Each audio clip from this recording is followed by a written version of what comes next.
Hi, my name is Dustin Biven. This is my persuasive speech on the benefits of living together prior to marriage. So let's begin. In today's society, it's not uncommon to see couples live together prior to marriage. It's actually seen as the next step in a relationship to some.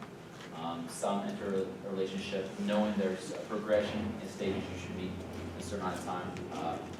But then again, some feel it is an obligation of theirs to keep pursuing these steps. Somewhat towards the end being moving in. And in society now, it's common, but some that practice the religious beliefs believe we should not kind of abstain from any physical contact, let alone moving in. So, if it's a touchy subject, I apologize.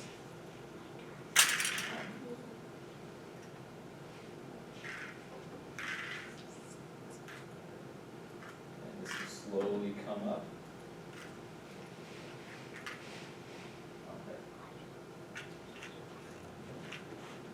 Alright, sorry for that. But researchers have found that 65% of couples who live together prior to marriage are likely to end up getting married. So that's some positive reinforcement right there to motivate you to move in and kind of understand each other's habits. A study shows that after 5 to 7 years, only 21% of people who live together still okay, well that's messed up. A breakdown of the last slide. There was a study done, and 21% of the people that live together for 5 to 7 years still continue that relationship and stay in the same household. What that shows us is that 79% kind of discontinued their bond, their togetherness, and went their separate ways. This now would have, in a divorce rate, increasing. Now, due to the fact that they're not married and they were just living together as temporary partners, they're able to find each other, vent, and see the habits that they produce in the household, how they do with household chores, and any other activities they might partake in. I'm not tech savvy, so this is kind of out of line, but I'll do my best to adjust by it. Some believe it to be wrong. A block titled 8 Reasons Why Living with a Boyfriend Won't Lead to Marriage. They give reasons like men might see it as a test drive, while women see it as the next step. And if you live together, the man will stop pursuing you. These are myths, being that you guys enter the same household, fall asleep in the same bed, and see each other morning and night. That might sound disturbing to some, but it's basically a trial marriage to see how you guys might act in the same household. You might not flush the toilet often, and she might not like that. She might leave bobby pins everywhere or hair everywhere. You might not like that. These are the small things that might pick at you and bother you and might lead to divorce if the steps towards marriage was taken before moving in and getting adjusted. So yeah, these statements are pretty blunt, and I think just a random guess on how it's actually perceived. The reasons why living together prior to marriage is the right move. Again, a slight mess up. But the pros, you need to see your partner's day-to-day activities and habits. My wife, she is horrible at dishes. I did not know this until, again, we moved in. That was prior to marriage, thankfully. Now I learned I better get pretty good at them because she's horrible at washing. Yeah. So pro number 2 is you learn how your partner approaches the household chores, being the dishes. Again, thankfully I learned prior, and I was able to fix myself and get myself used to how to take on that role. Number 3, discover your financial compatibilities. If she doesn't have a job, she doesn't, and I'm the sole bacon winner. Now, if she has a habit of buying purses, makeup, jewelry, and we only have E4K, that's nothing. So we need to make sure that we are able to adjust and accommodate our lifestyles to our needs. Number 4 is living together helps you determine if you can spend the rest of your life together. At this moment, I think we can. Time will tell. But yeah, 3 years in, so we're happy. And when my wife and I moved in with each other prior to marriage, I was able to find out just how much bed she takes up. She is 5'2" and takes up twice that being sprawled out. Now I could have went to the bathroom and left my house. Hopefully never came back. But I decided I wanted this in the marriage, and I stuck it on out. So, portion of it is cut off. But having the cons on someone you are now bound to present themselves in a short period of time. It could seem overbearing. If you just move into a household with your newly wife or husband, all the cons coming at you at once could seem overwhelming, and it could discourage you from pursuing this as a long lifetime commitment.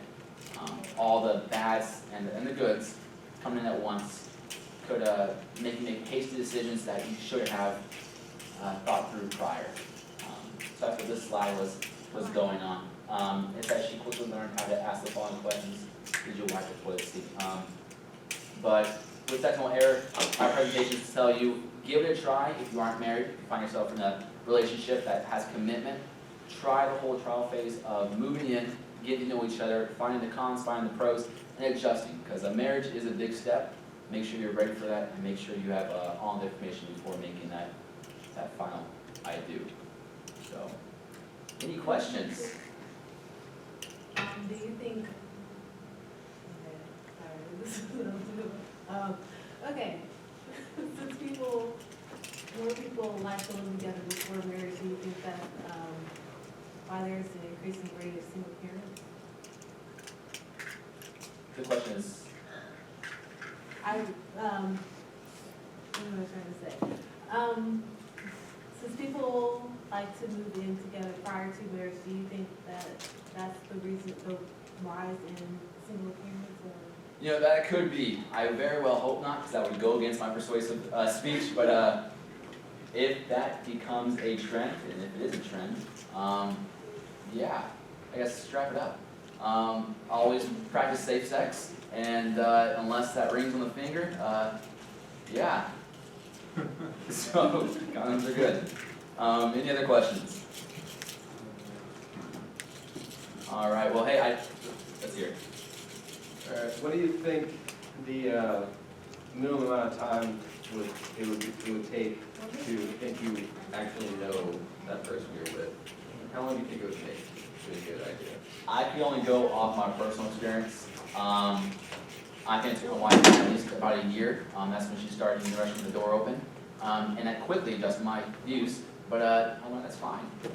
So it might take others, yes, drastic, right? But it might take others a longer time, a shorter period of time. It all depends on the person's characteristics and their personality and how well they clash or mend. So it's all individual. So. Would you recommend your children to move in with their significant other before marriage? Hey, if their significant other made a lot of money, I would have no quarrels with that. But again, it all depends on their age and their commitment into that relationship prior to moving in. My daughter, this was born 3 days ago, if she met a man and a week later moved in, no, I'd be there more often than she is. But my son, let's say he's about my age and has a career, and his girlfriend decided to move in, and I wish them the best. But again, they'll grow up, they'll create their choices, and I hope as a parent I instructed them and taught them more prior to that age of commitment so they can make a better decision towards the end. But yeah, sugar daddy, sugar mamas love them. But yeah. Any other questions? No.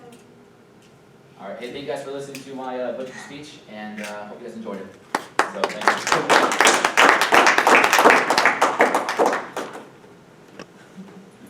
Yeah, that's the result right there. Yeah. Prior marriage.